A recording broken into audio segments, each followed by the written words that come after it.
2026 বিধানসভা নির্বাচনে ভবানীপুর কেন্দ্রে মমতা ব্যানার্জি ভার্সেস শুভেন্দু অধিকারী, কার পাল্লা ভারী, কে জয়লাভ করতে চলেছে?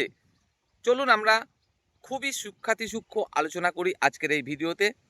আশা করি ভিডিওটি খুবই হেল্পফুল হতে চলেছে, তাই রিকোয়েস্ট করব অবশ্যই মনোযোগ সহকারে শেষ পর্যন্ত দেখুন, বোঝার চেষ্টা করুন বাস্তব বিষয়টা। ভালো লাগলে বন্ধুদের জন্য অবশ্যই শেয়ার করবেন, কমেন্টে জানাবেন আপনার মতামত। প্রথমেই জানাতে চাইব, নন্দীগ্রামে এবার আর টিএমসির পক্ষ থেকে তেমন কোনো আলোচনা দেখছি না যে মমতা ব্যানার্জি শুভেন্দু অধিকারীর বিরুদ্ধে নন্দীগ্রামে প্রার্থী হবেন বলে। তবে বিজেপির পক্ষ থেকে এমন প্রচণ্ড হারে আমরা আলোচনা দেখছি যেখানে বলা হচ্ছে শুভেন্দু অধিকারী এবার ভবানীপুর কেন্দ্রেই মমতাকে হারাবেন। অর্থাৎ হারানো না হারানোটা তো পরের কথা, প্রার্থী তার মানে হতে চলেছেন, এটুকু পরিষ্কার। এবার প্রশ্ন হলো, ভবানীপুর কেন্দ্রেই যদি একে অপরের বিরুদ্ধে প্রতিদ্বন্দ্বিতা করে, কার জেতার সম্ভাবনাটা বেশি? চলুন এই বিষয়টা সূক্ষ্ম আমরা আলোচনা করার চেষ্টা করি এই ভিডিওর মাধ্যমে। আপনাদের জানাতে চাইব, বিগত মুখ্যমন্ত্রী মমতা ব্যানার্জি তিনি ভবানীপুর কেন্দ্র থেকে জয়লাভ করে আমাদের মুখ্যমন্ত্রী ছিলেন গত 5 বছর। তবে সেটা কিন্তু উপনির্বাচনে জয়লাভ করে তিনি এই পদে ছিলেন। নির্বাচন আর উপনির্বাচন বিষয় দুটোর মধ্যে অনেকটাই কিন্তু তফাৎ আছে, আপনাদের এটা মানতে হবে। কেন মানতে হবে? একটা ছোট্ট উদাহরণ দিয়ে বলতে পারি, 2021 বিধানসভা নির্বাচনে শান্তিপুর বিধানসভা কেন্দ্রে, সেখানে যখন নির্বাচন হয় 2021 বিধানসভা নির্বাচন, কে জয়লাভ করেছিল আপনাদের হয়তো অনেকেরই জানা নেই। জয়লাভ করেছিল রানাঘাটের এমপি জগন্নাথ সরকার। তিনি এমপি পদে থাকাকালীন অবস্থায় কিন্তু বিধানসভা নির্বাচনেও প্রার্থী হয়েছিলেন শান্তিপুর বিধানসভা নির্বাচন কেন্দ্র থেকে, এবং তিনি জয়লাভ করেছিলেন। কিন্তু যখনই দেখা গেল বিজেপি ক্ষমতায় আসলো না, স্বাভাবিকভাবেই একটা ব্যক্তি যে কোনো একটা পদে থাকতে পারবেন, তাহলে তিনি কোন পদে থাকবেন? বিধায়ক পদে নাকি এমপি পদে? তো স্বাভাবিকভাবেই তিনি পদত্যাগ করেন এবং এমপি অবস্থায় থেকে যান। এবার পদত্যাগ যদি করেন তাহলে আবার উপনির্বাচন হবে, এটাই স্বাভাবিক। যখন উপনির্বাচন হয় তখন দেখা যায় বিজেপি নির্বাচনে জিতলেও উপনির্বাচনে ফলটা উল্টো হয়ে যায়। অর্থাৎ উপনির্বাচনে জয়লাভ করে টিএমসি প্রার্থী ব্রজগোপাল গোস্বামী, এরকম কিছু একটা নাম হবে। এবার কথা হলো, নির্বাচনের সময় বিজেপি জয়লাভ করলো, উপনির্বাচনে টিএমসি কেন জয়লাভ করলো?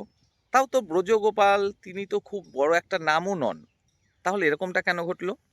এরকমটা ঘটার এটাই কারণ, মানুষজন যখন দেখলো বিজেপি ক্ষমতায় আর এলো না, ক্ষমতায় এলো টিএমসি, তো স্বাভাবিকভাবে শাসক দলকে ভোটটা দিলে সুযোগ সুবিধাটা আমরা বেশি পাবো। এই কারণেই কিন্তু মানুষ আবার উল্টে গেল এবং বিজেপির জায়গায় ভোট দিল টিএমসিকে। অর্থাৎ আমি এটাই বোঝাতে চাইছি যে সাধারণ নির্বাচন এবং উপনির্বাচন দুটো ভোটের সময় কিন্তু মানুষজন অনেক কিছু আলাদাভাবে বিবেচনা করে। তো আমার মূল বোঝানোর বিষয় এটাই যে মমতা ব্যানার্জি উপনির্বাচনে জয়লাভ করে কিন্তু গত 5 বছর ধরে আমাদের মুখ্যমন্ত্রী ছিলেন, এবং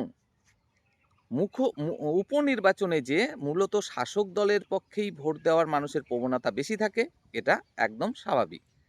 তারপরেও আমরা দেখেছিলাম মমতা ব্যানার্জি উপনির্বাচনে 58,000 ভোটে জয়লাভ করে কিন্তু মুখ্যমন্ত্রী হয়েছেন। তাহলে বিষয়টা হলো, যদি এটা উপনির্বাচন না হয়ে সাধারণ নির্বাচন হতো তাহলে এই ব্যবধানটা 58,000 থাকতো না, এই ব্যবধানটা হতো অনেকটাই কম। অর্থাৎ এই ব্যবধান খুব বেশি হলেও হতো 38,000, মিনিমাম 20,000 ব্যবধান কম থাকতো।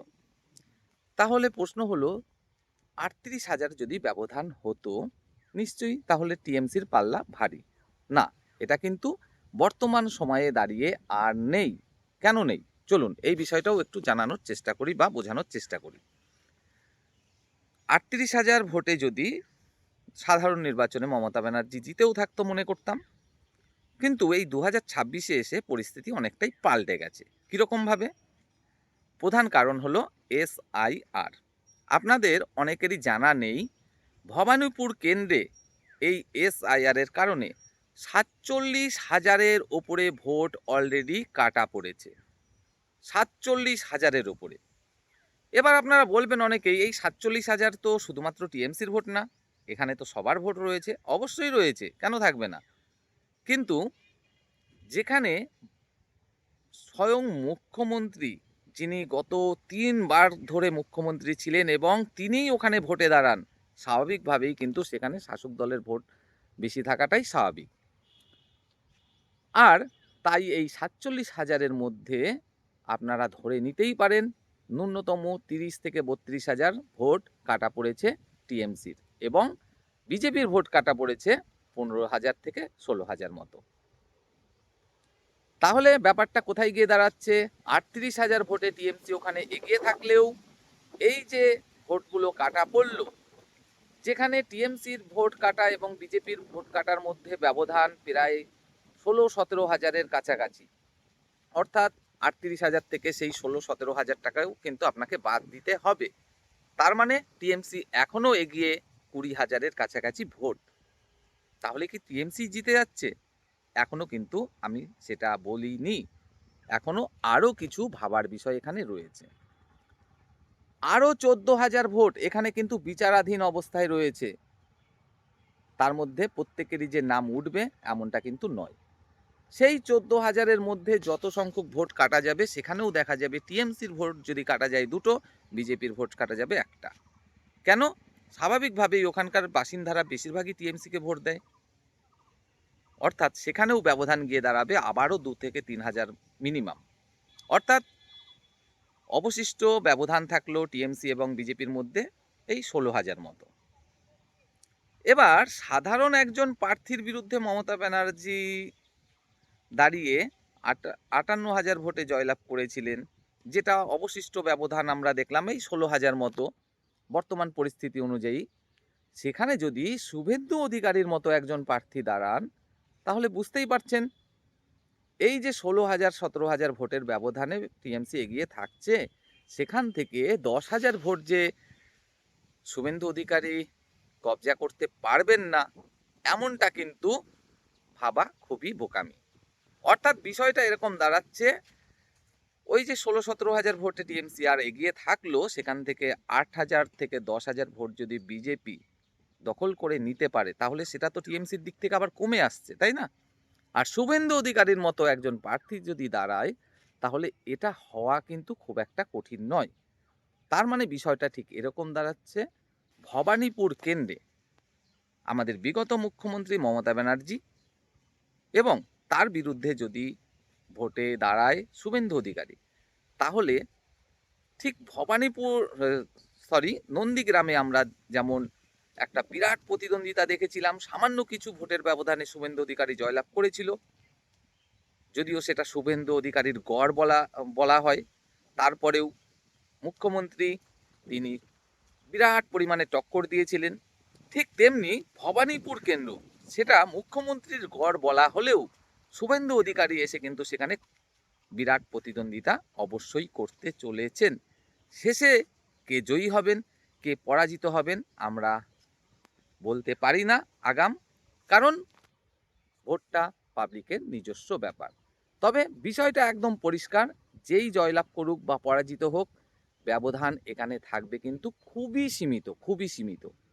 সে বিগত মুখ্যমন্ত্রী মমতা ব্যানার্জি জয়লাভ করুক বা শুভেন্দু অধিকারী জয়লাভ করুক। আমরা সবসময় চেষ্টা করি নিরপেক্ষভাবে বাস্তব বিষয়টা আলোচনার জন্য। যদি আপনাদের ভালো লাগে, অবশ্যই বন্ধুদের জন্য শেয়ার করবেন, কমেন্টে জানাবেন আপনাদের মতামত।